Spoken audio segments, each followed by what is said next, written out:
trying to put Gary Bradford into this case, and Calvin Johnson, the guy that was robbed, keeps telling him, I was just going to deliver the 10 pounds to Montgomery.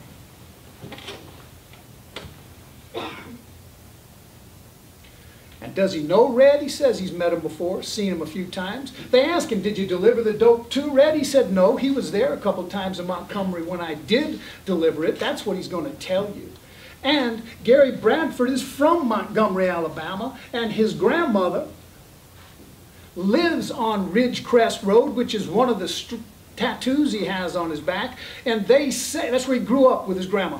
And that's what they say is one of the gang tattoos that he has. They're interpreting his tattoos to try to make him look like a gangster and a gangbanger, so that you will believe that the evidence that they're going to present and that I expect to come from this witness stand inculpates him, makes him part of this murder.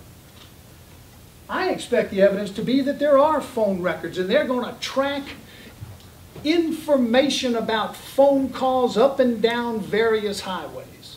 But I also expect the evidence to be that they're not showing you where anybody was. They're showing you where the cell towers are. And they're saying because the cell towers are here, and because the cell towers are within 3/10 of a mile of the hospital, then anything that bounces off the cell tower puts you on the campus, I think, is what Ms. Ross told you, of the hospital, and that's nonsense. And their own expert will tell you that. Phone calls were bouncing off of cell towers at various times during various days. Ms. Ross just told you that it's GPS information. No, tracking devices are GPS information. Cell tower historical data just means that a cell phone call bounced off of off of the tower. And I expect the evidence to plainly be that they can generally tell you what sector the call was made in. They're those cups on the top of a tower.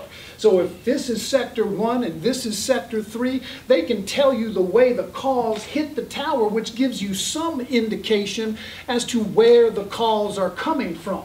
But because there is a 2-mile radius and 120-degree range for each tower that goes like this in 2 hours, there could be as many as hundreds of locations in the square miles in that area where people can be.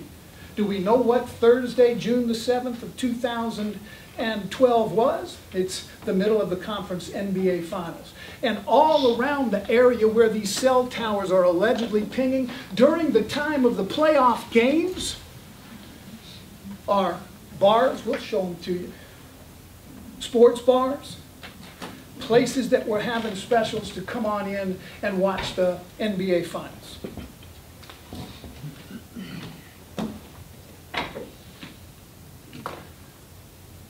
Grizz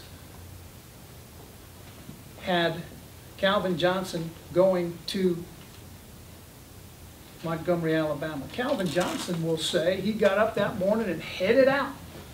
He was going to Montgomery, Alabama. No one knew where he was going. The state's going to try to infer, I expect from the evidence, that he got a phone call and told somebody he was going somewhere, and then they found him. But in fact, that's not the case.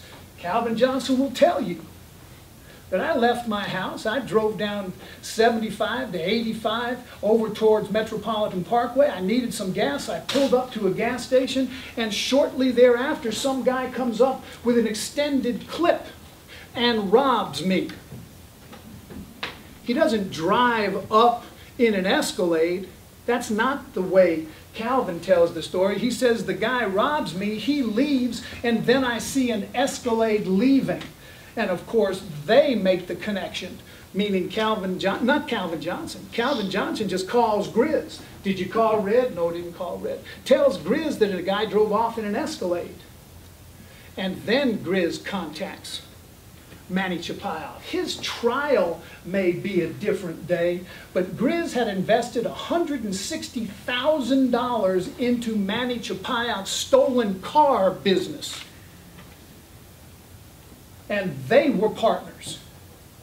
I've heard some suggestion that DeSensei White and Gary Bradford were partners.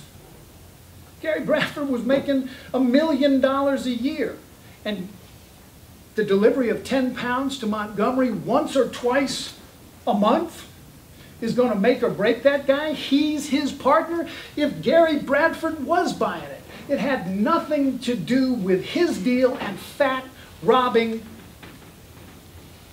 Grizz, because it wasn't Gary Bradford's weed.